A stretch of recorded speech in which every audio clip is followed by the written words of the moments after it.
بات اس مہم کی کرتے ہیں جو پچھلے کئی ہفتوں سے لگاتار اس پروگرام کے ذریعے سے ہم چلانے کی کوشش کر رہے ہیں، کیونکہ معاملہ جموں کشمیر کا ہے اور جموں کشمیر کا نام اب ولیوں، صوفیوں اور سنتوں کے ساتھ ساتھ اڑتا جموں کشمیر ہو رہا ہے۔ پنجاب کے بعد دوسرے نمبر پر اگر جموں کشمیر آ رہا ہے تو یہ بات یقینی ہے کہ جو اعداد و شمار ہمارے سامنے آ رہے ہیں وہ دل کو دہلا دیتے ہیں، وہ یہ سوچنے پر مجبور کر رہے ہیں کہ آخر ہم کس سمت چل رہے ہیں اور میری نوجوان نسل کہاں کی اور آگے بڑھ رہی ہے۔ اب تک تو اس پر ہم گفتگو کر رہے تھے، مبصرین، معالجین، ڈاکٹرز اور کچھ اور مذہبی پیشواؤں سے ہم نے مسلسل بات کی، لیکن آج جو بریک میں آپ کے سامنے کرنے جا رہا ہوں خبر، وہ مزید دل کو دہلا دیتی ہے۔ ابھی تک ہم یہ سمجھ رہے تھے کہ نشاور ادویات کا استعمال جموں کشمیر کے اندر ہو رہا ہے، لیکن اب مصنوعی براؤن شوگر اور مصنوعی اس طریقے کی چیزوں کا بھی استعمال ہو رہا ہے، جس کی وجہ سے مزید صورتحال میں خدشہ پیدا ہوا اور مزید صورتحال سنگین ہو رہی ہے۔ کشمیر میں مصنوعی ہیروئن کے استعمال میں اضافہ ہوا ہے اور یہ بات ہم نہیں بتا رہے ہیں بلکہ معالجین جو سری نگر کے مختلف اسپتالوں کے اندر کام کر رہے ہیں ان کا ماننا ہے کہ کشمیر میں مصنوعی ہیروئن کے استعمال میں اضافہ ہوا ہے، اور جب یہ مصنوعی یعنی عارضی طور بنایا گیا ہیروئن جو مختلف سبسٹنس سے بنایا جاتا ہے اس کو جب انہیل کرتے ہیں اور جس کو یوز کرتے ہیں تو اس سے انتہائی سخت ترین صورتحال اس وقت پیدا ہوئی ہے، اور اس سے صحت شعبے میں جو ڈاکٹر صاحبان ہیں وہ جب اس پروسیس کو دیکھ رہے ہیں تو ان کا ماننا ہے کہ اگر یہ صورتحال اسی طریقے سے چلی تو صورتحال مزید سخت ہو سکتی ہے اور ملاوٹ شدہ ہیروئن اب جموں کے راستے کشمیر تک آ رہا ہے۔ اس طریقے کی بھی شواہد اور باتیں سامنے آ رہی ہے۔ فٹافٹ سے ذرا بیکنگ کو بھی پلے کریں، اور اس میں یہ ساری بات جب سامنے آ رہی ہے تو یہ بات سامنے آ رہی ہے کہ یہ جو جیو جغرافیکل شفٹ ہو رہا ہے لیئر دا لیئر، یہ انتہائی سنگین ہو گیا ہے۔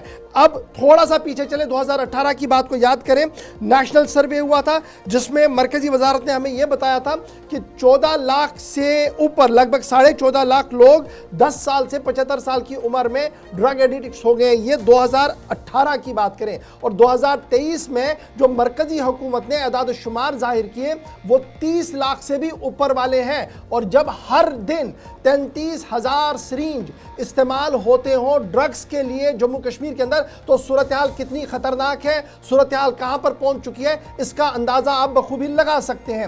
اب مصنوعی ڈرگز آنا، مصنوعی چیزوں کا استعمال ہونا، اور اس سے معالجین کا ماننا ہے کہ آپ کا کولیپس سارا سسٹم ہو جائے گا اور آنن فانن میں ہارٹ اٹیک یا اس طریقے کی صورتحال پیدا ہوگی کہ پتہ نہیں لگے گا کہ بچہ ضروب صحت تھا، صحیح سلامت اور اچانک سے گر کر اس کی موت ہوئی ہے۔ اگر آپ تھوڑا سا کھنگالیں گے، اپنے ریسرچ کو دیکھیں گے تو پچھلے 1-1.5 مہینے کے دوران کئی ایسی کیسز سامنے آئے جہاں پر اچانک سے ہارٹ اٹیک یا اچانک سے جم میں ہم نے کچھ تصویریں دیکھی کہ جم کرتے کرتے بچہ مرا، اور بعد میں مزید تحقیقات سے پتہ لگا کہ کہیں نہ کہیں ڈرگز کا واسطہ ان تمام لوگوں کے ساتھ تھا۔ تو ڈرگز اس طریقے کا ناسور ہے جس نے مکمل طور پر جموں کشمیر کو اپنی گرفت میں لیا ہے۔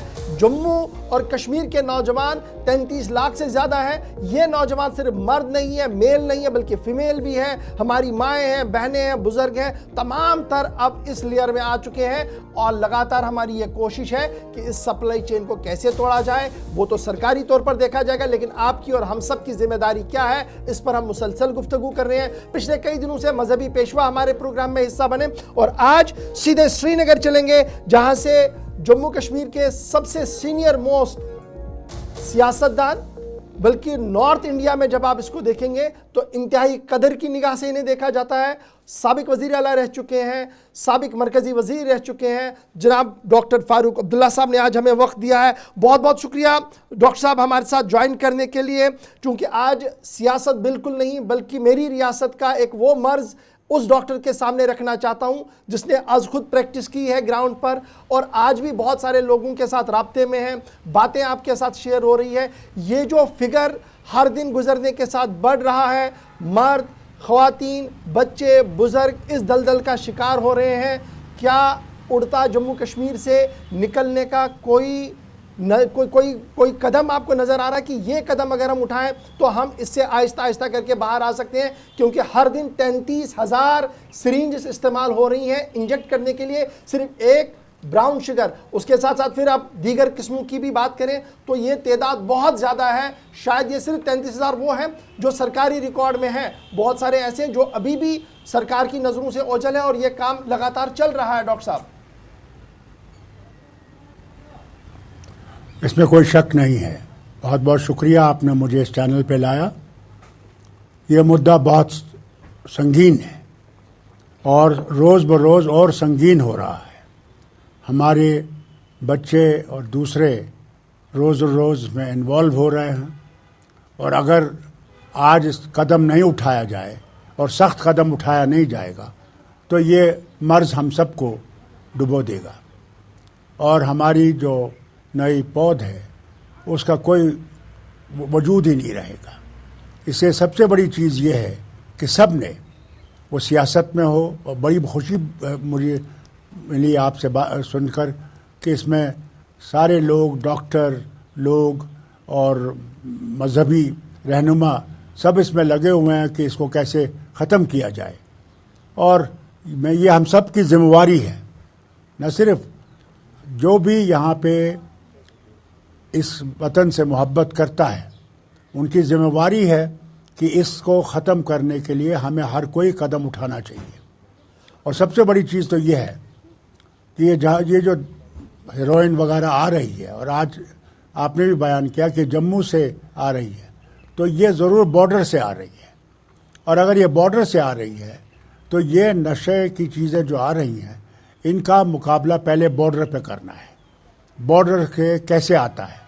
تو ہمیں سرکار سے، اور خاص کر مرکزی سرکار سے، کیونکہ ہماری بی ایس ایف اور فوج بارڈر پہ ہے، اس کی طرف زیادہ توجہ دینی پڑے گی کہ یہ کیسے آیا جا رہا ہے.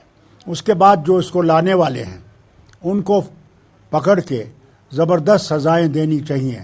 اس کے بغیر یہ بند نہیں ہوگا.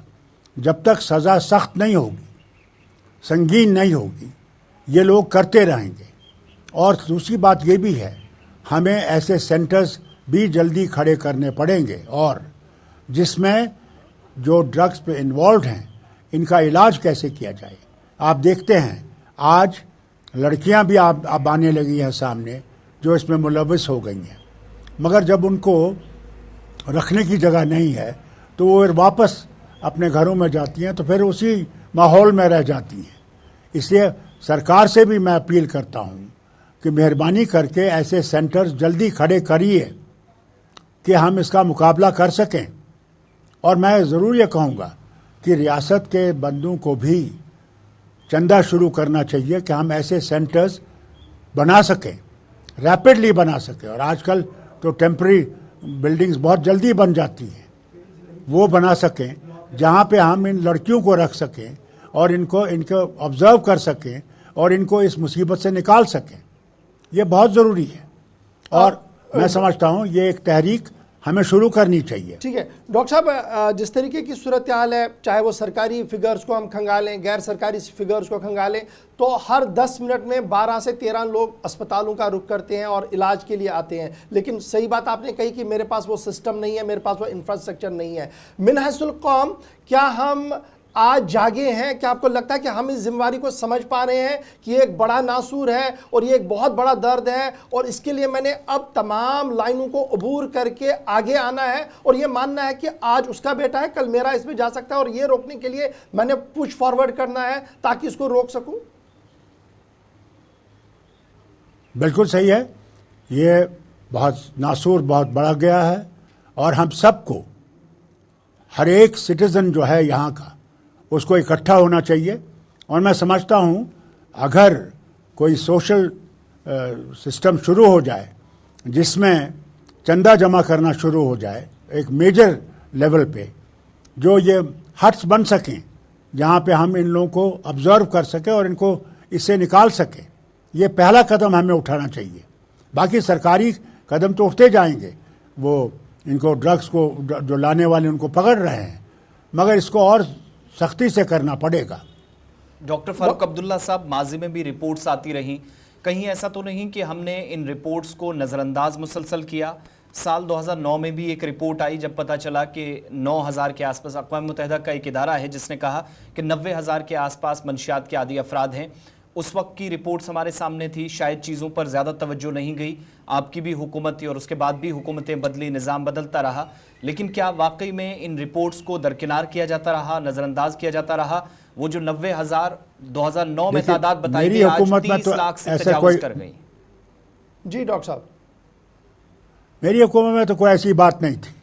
ہم تو اس وقت ٹیررزم سے لڑ رہے تھے اور ٹیررزم آسمان پہ تھا یہاں پہ. بالکل. اس وقت ڈرگ مینس نہیں تھا.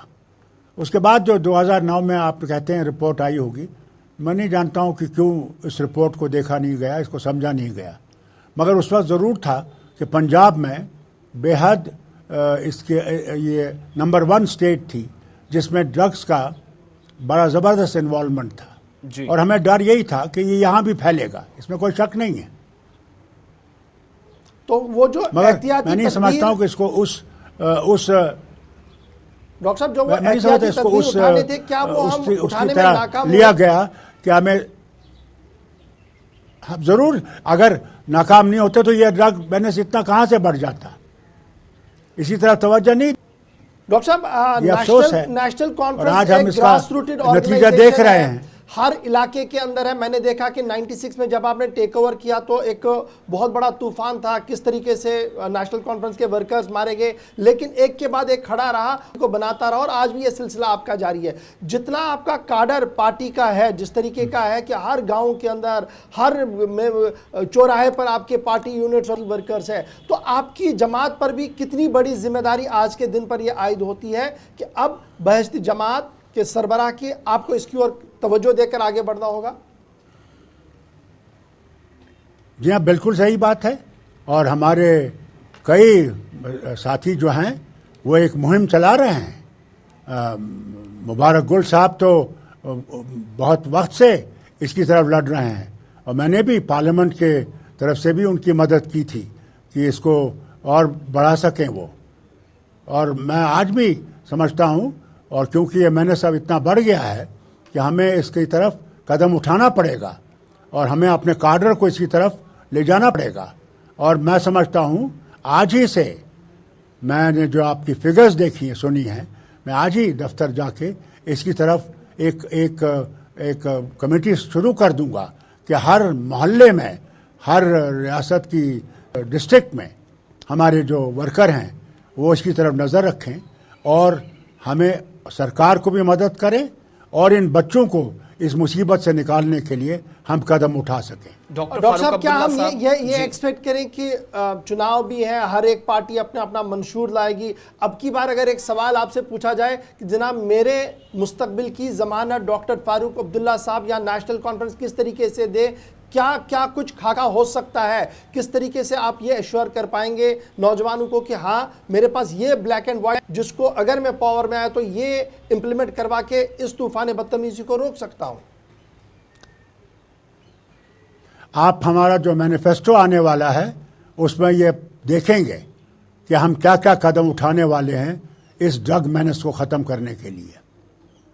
ڈاکٹر فاروق عبداللہ صاحب, آپ چونکہ سسٹم کا حصہ رہے, بہت قریب سے نظام آپ نے دیکھا, چلایا, سسٹمیٹکلی کیا ہم اس لعنت کو ختم کرنے کے لیے مضبوط ہیں یا نہیں, اگر ایمانداری سے بات کی جائے؟ کیونکہ جب لیگل پروسیس کی بھی بات ہوتی ہے تو جو سپلائی چین کا حصہ ہے یا جن لوگوں نے اس چیز کو فروغ دیا ہے, اگر وہ سلاخوں کے پیچھے جاتے ہیں تو بہت جلدی چھوٹ کر باہر آنا یہ بھی ہمارے لیے ایک شاید کہیں مصیبت تو نہیں بن رہی ہے؟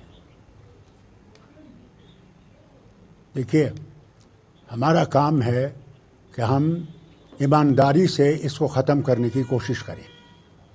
یہ ہمارا پہلا فرض ہے.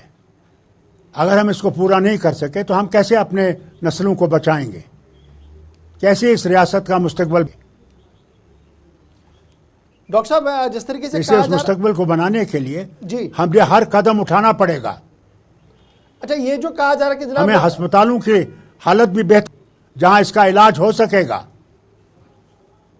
اچھا, آج کے دن ہمارے پاس 2-4 سینٹر سے, سرکار کے پاس 1-2 ہے, پرائیویٹ میں 1-2 چلو، جیسے آپ نے خود بھی کہا کہ میری بیٹیوں کے لیے، ماؤں کے لیے کوئی بھی مرکز نہیں ہے جہاں پر رکھ سکے. ایک تو وہاں پر بھی آپ کس طریقے سے اس کو دیکھیں گے، کس طریقے سے ہینڈل کریں گے، آپ کی جماعت پر بھی ایک بڑی ذمہ داری عائد ہوگی ایز اے سول سوسائٹی کے بھی آپ پہ ہیں. تو ایک تو یہ بھی میرا سوال رہے گا. دوسرا بڑا امپورٹنٹ یہ بھی ہے کہ کیا قانون میں ترمیم آج کے دن میں وقت کی ضرورت ہے، اور کیا لا انفورسمنٹ ایجنسیز پر آج کے دن اب جواب دہ بنانا بھی ضروری ہوگا؟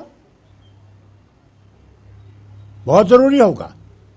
قانون بھی دیکھیں، قانون تو بہت پہلے سے بھی بنے ہوئے ہیں، سخت قانون ہیں، مگر ان کا امپلیمنٹیشن نہیں ہوتا ہے. یہاں سب سے بڑی مصیبت جو ہے، جو کرپشن ہے، کرپشن ڈالا ہے.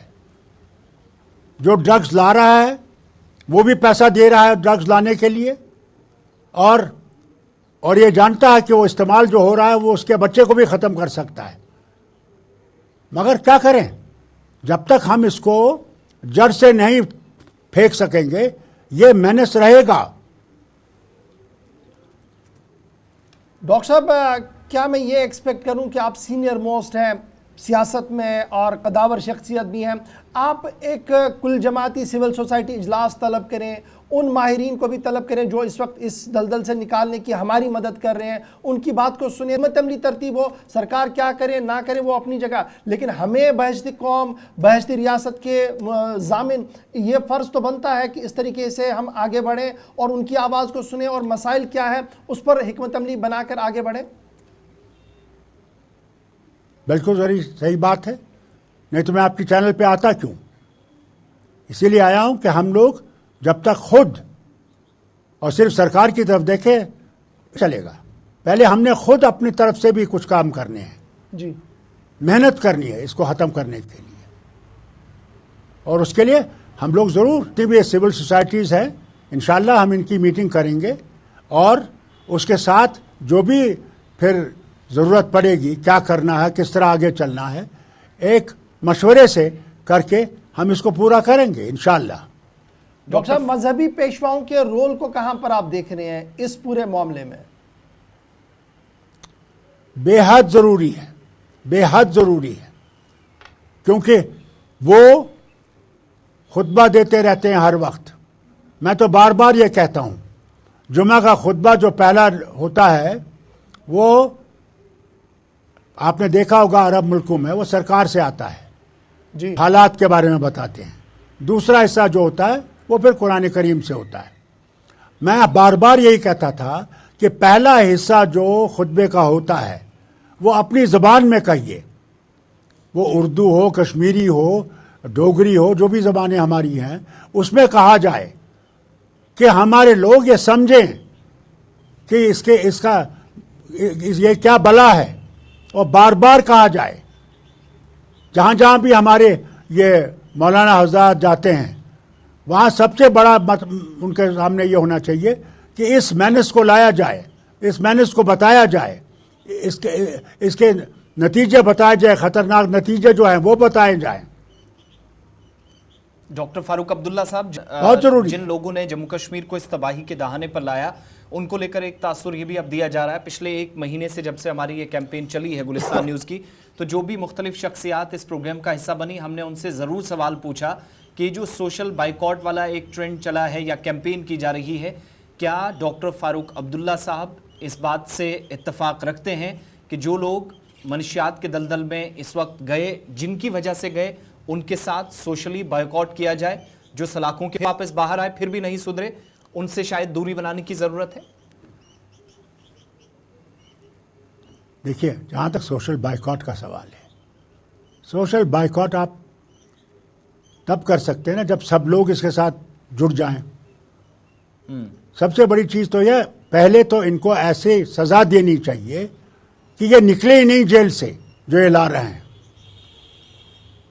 بلکہ میں نے تو دیکھا ہے آج کل کیا حکومت کر رہی ہے کہ ان کے گھر بھی جو ہے وہ قبضہ کر رہے ہیں ان پہ. جی مگر یہی کافی نہیں ہے، کیونکہ جب تک سب لوگ، کیونکہ جو کرنے والا محلے والے کو پتا ہے یہ کون کرنے والا ہے، اور جب تک وہ آگے نہیں آئے گا اور نہیں بتائے گا تو کیسے آپ کے میسج پہنچے گی، کب تک یہ خبر پہنچے گی. مگر وہ ڈرتا اس لیے ہے کہ بھائی میں نے کہہ دیا تو کل یہ جو ہے